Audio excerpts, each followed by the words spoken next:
Hello and welcome. My name is Victor Gijsbers and I teach philosophy at Leiden University in the Netherlands. I recently made several videos on the topic of immortality. We read three philosophers, Thomas Nagel, Bernard Williams and Martin Nussbaum, as well as the short story writer Jorge Luis Borges, in order to think through whether an immortal life would be a desirable thing for a human being. And although Nagel suggested that because death is bad for us, immortality must be good for us, the other authors all suggested that there was something wrong with immortality.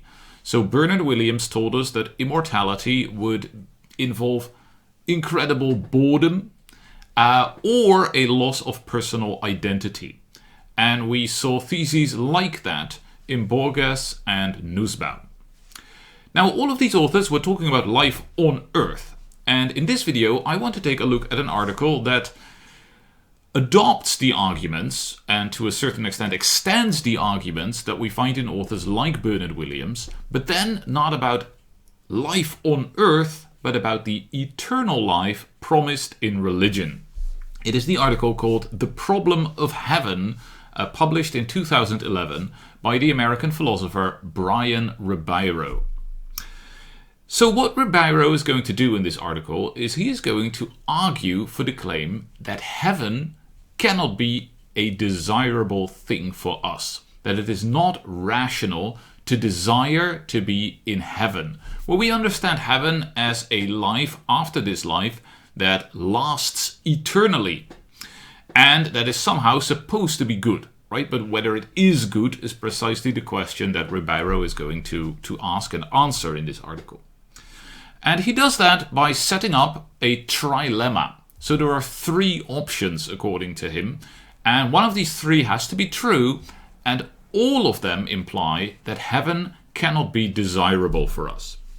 So the first horn of the trilemma is, well, suppose that the person who is in heaven is really me, right? It's really me, and I am there eternally. Well, Ribeiro says, and he's going to argue for this, that would be a hellish existence. Right? Being eternally me would be a hellish existence. Okay, so that's the first part of the argument. We still have to see the arguments, right? But that's the first conclusion that he wants to draw. The second conclusion is that, well, there might be an alternative, which is that it's not really me, because whatever is going on when I'm in heaven, I'm no longer really a person. I'm in a state that is no longer really a personal state, but rather an impersonal state.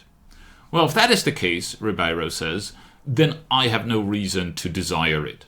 Right? I have no reason to desire it because the person that I am will not be there. Right? Will not be there as the person that I am, and so there's no reason for me to desire it. And then the third horn of the dilemma says, well, but suppose that I'm still a person in heaven, but I'm not me because I'm radically transformed.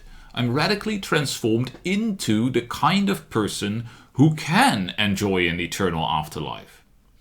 All right, says Ribeiro, well, that person wouldn't be me. And if he wouldn't be me, then again, I have no reason to desire this existence because it wouldn't be an existence of me. So let's repeat that. The first horn of the dilemma is, well, if I get into eternal heaven, it would be hell. The second is, well, if I get into eternal heaven, but no longer as a person, I have no reason to desire it. And the third is that if I get into heaven, but transformed into somebody who can enjoy it, I would also no longer be me. And so again, I would have no reason to desire it. So in all three cases, I have no reason to desire heaven, and it's not rational to have that desire. That's the structure. Now let's look at the individual arguments. So Ribeiro first gives us two preliminaries. The first preliminary is, he says, look, I'm just interested in whether heaven is good. I'm not interested in the question of whether, for instance, heaven is better than hell. Right? Presumably it is. Right? If we define hell as a really terrible state, then even if heaven is pretty bad, it would still be better than hell. That's not what I'm interested in. I'm interested in the question of whether we ought to desire to be in heaven absolutely. right? Not by comparing it to some other option. Second thing is, he says, I'm going to assume a sort of broad Christian orthodoxy here. Because, of course, if you open up the theological space, there are going to be lots of ways of thinking about what might happen or not happen after death. We can't discuss all of that. We're going to assume a sort of standard Christian orthodoxy here, where there's heaven and hell. Well, hell isn't even that important. There's heaven, it's this eternal life. Well, let's see what the options are that are sort of standardly on the table in this theology. Okay, now the rest of the article is going to look at these three horns of the dilemma.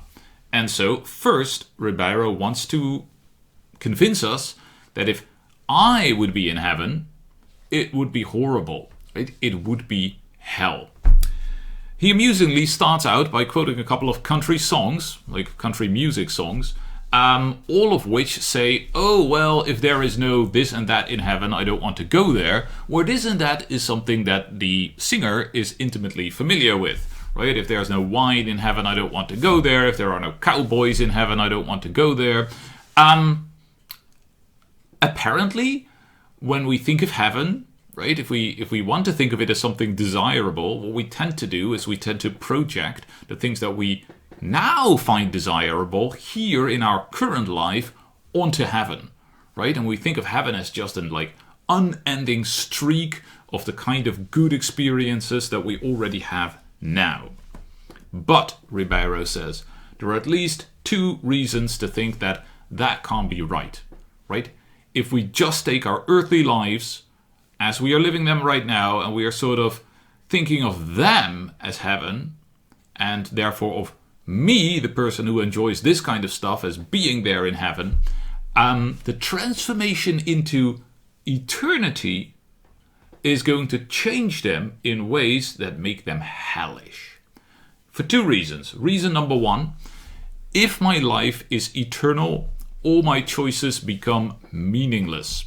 Right now, when I'm making choices, when I decide to do this rather than that, when I decide to spend time with person A rather than with person B, when I decide to marry person A rather than pursue person B, I am making choices that really matter.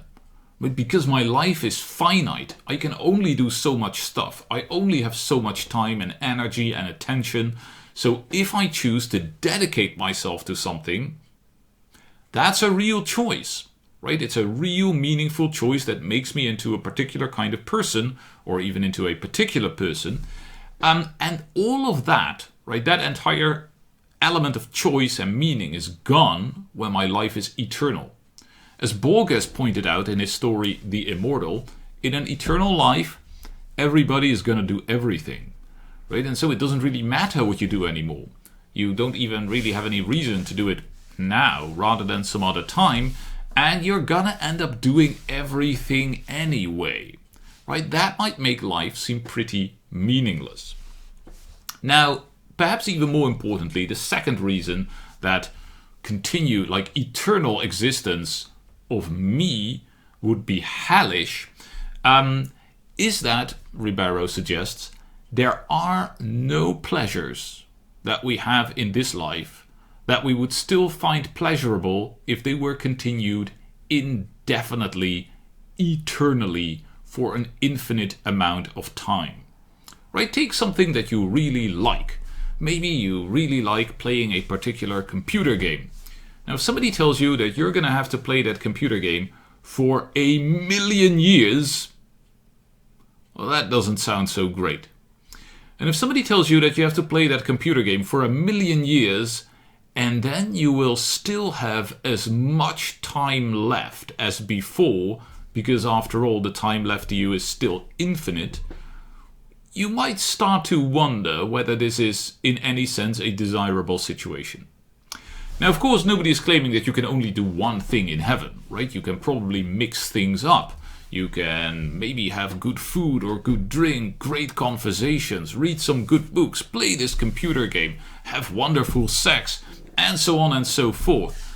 But, Ribeiro suggests, all of that, if you repeat it more and more and more often, at some point it's gonna get stale, right? If our psychology remains anything like the way it is now in this life, infinite repetition, or even just long and large repetition of pleasures, is gonna make those pleasures less pleasurable. And the thought of having to keep repeating them, not just for a long time, not just for a very long time, not just for a really awfully long time, but infinitely long, well, that is a thought, Ribeiro suggests, that is the thought of hell. Right? The idea that even the most pleasurable thing, that if you have to do it sort of for all of infinity, well, that would be a sort of repetitive pleasure without any meaning. That is just not the kind of thing that from my current perspective looks in any sense desirable. Right? It looks like hell. So, that is Ribeiro's argument for the first horn of the dilemma. And it looks a lot like what we saw in Bernard Williams. Where the idea would be that if our lives stretch on and on and on, things are going to get more boring, less pleasurable, and in fact, even perhaps just the thought that it's going to go on indefinitely until infinity might poison these pleasures for us. Ribeiro's version is actually, I think, a bit stronger than Williams' version, because Williams, as his central idea, he has this character who lives for 350 years and has gotten bored of everything. And Ribeiro, really puts the emphasis on infinity, which I think is the right thing to do, and makes the argument more believable and stronger. So, the second horn of the dilemma. Well, here is a story that the Christian tradition, often tells us about what heaven will be like. The idea is that heaven, what we're going to do in heaven, we're not really going to do anything in heaven. We will be observing God. We will be contemplating God or seeing God face to face. We will be basking in the glory of God. Okay, basking, that's the term that Ribeiro uses here.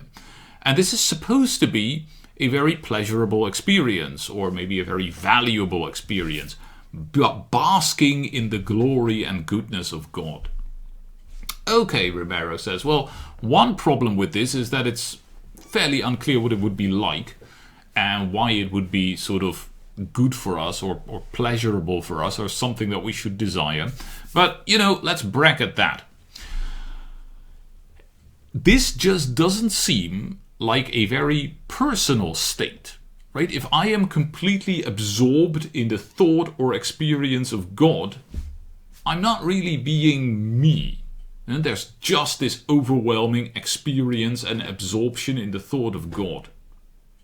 So it's not, in a sense, really me, right? Nothing of me seems to be left. All these people who are there basking in the glory of God would seem to be essentially identical. Right? Their differences no longer matter. Well, if that's the case, then it seems like I'm no longer really a person. And if I'm no longer really a person, if it's no longer really me who is there in heaven, I don't really have a reason to desire to be there and be that non-person.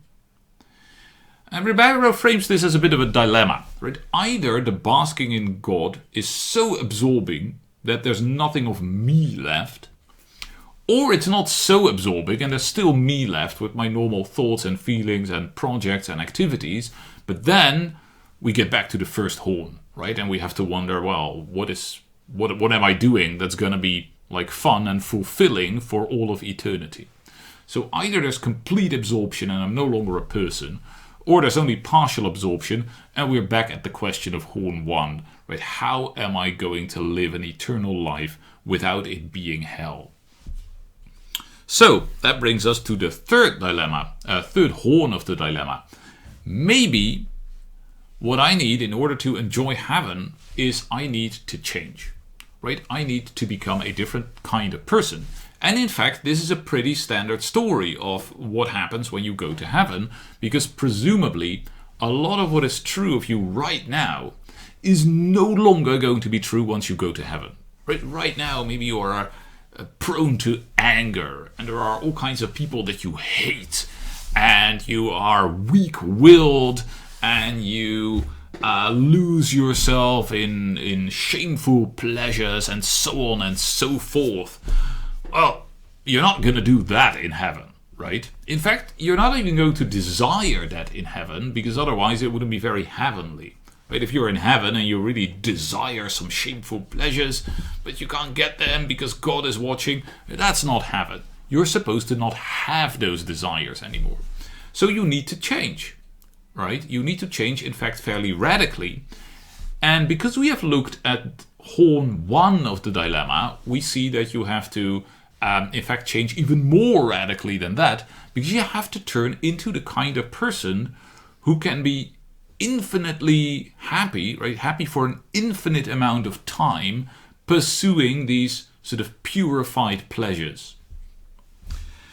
All right, Ribeiro says, in order to get to that state, I would have to undergo a change. That is, and he mentions 4 things, that is instantaneous, right? I die, I go to heaven, I'm instantaneously changed. It has to be radical, right? It completely transforms the kind of person I am, the kind of projects I have, the kind of desires I have, even the kind of thoughts I have and the kinds of feelings I have. So it's a radical change.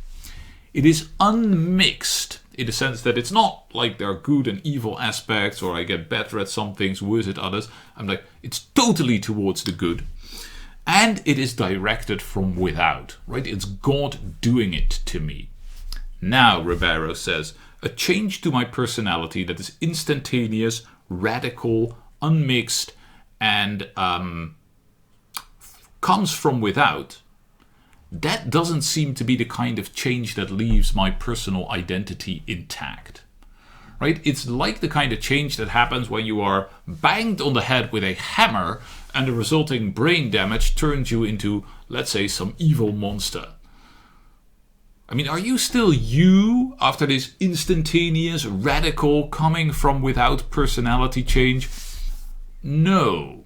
Right? But why would it still be you if it sort of happens in the other direction? If it's God hammering you on the head and turning you into a virtuous person who thinks in a completely different way, acts in a completely different way, and desires in a completely different way than whoever you were before that. And so Ribeiro's suggestion here is it's not the same person, but you are someone different. Now, perhaps, Ribeiro says, well, in fact, there are stories you could tell about going to heaven that drop some of these assumptions. In particular, there's a story, it's not very popular in Protestantism, it is popular in Catholicism. There's the idea that maybe you first go to purgatory. Right? Well, purgatory is a kind of state, maybe it lasts very long, that's not that great. It's supposed to be a kind of maybe punishment, or at least it's a kind of hard process that you have to go through in order to purify yourself of sin and become ready for heaven. And if it lasts long, right, then maybe you are sort of gradually changing over that time. So you are no longer like instantaneously changed. And maybe there's even an aspect where the change comes from within, right? Maybe we recognize our own sins and are ashamed of our own sins and want to change ourselves. Maybe something like that is going on. So if you are in this purgatory believing tradition, maybe there's a story like that you can tell. Okay, says Ribeiro, but still it's going to be the case that the personality change that is required here is radical. Right? It's so radical that it remains unlikely that whoever you are at the end of it, this perfect person who is going to enjoy themselves for an infinite amount of time in heaven, maybe contemplating God or doing who knows what, that just doesn't seem to be the same person as the person who goes in, the person that we are now. Right? We seem to have a lot of reason to believe that that's a different person.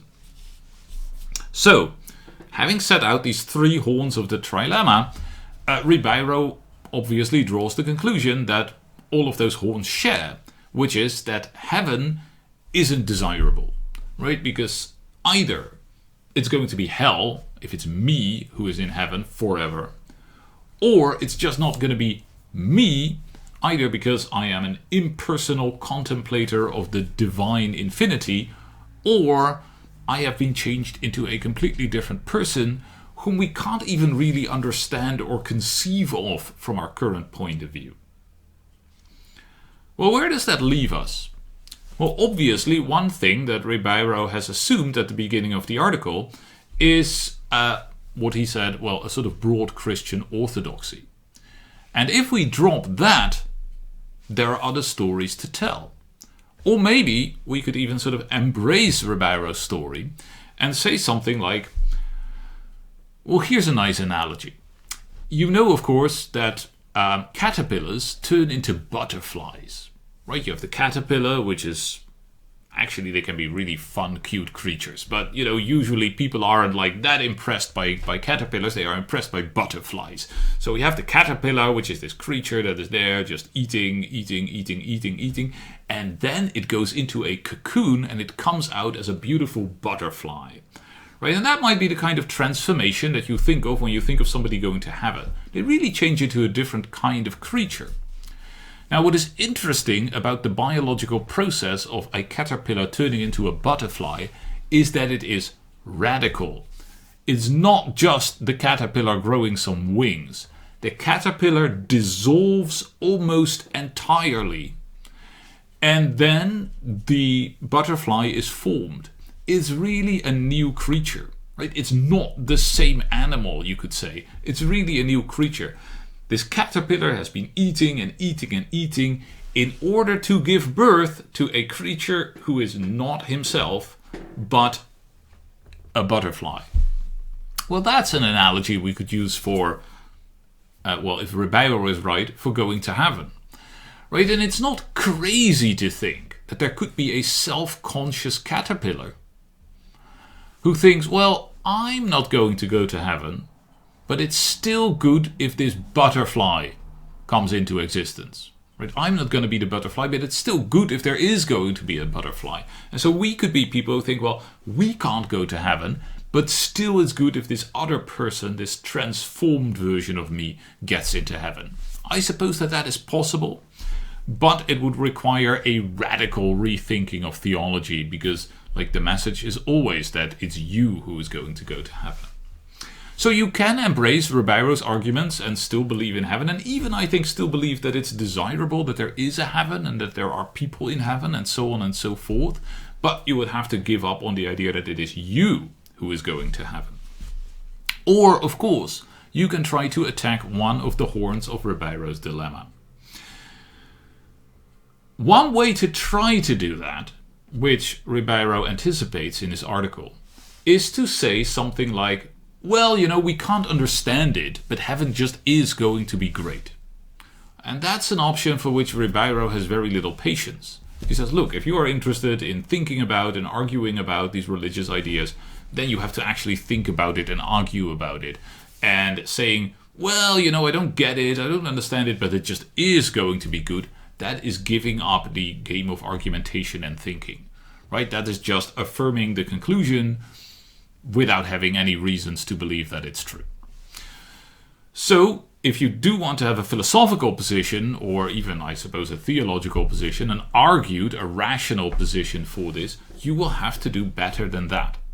And you will have to paint a picture of heaven that clarifies how it can be both desirable and personal, and us being there.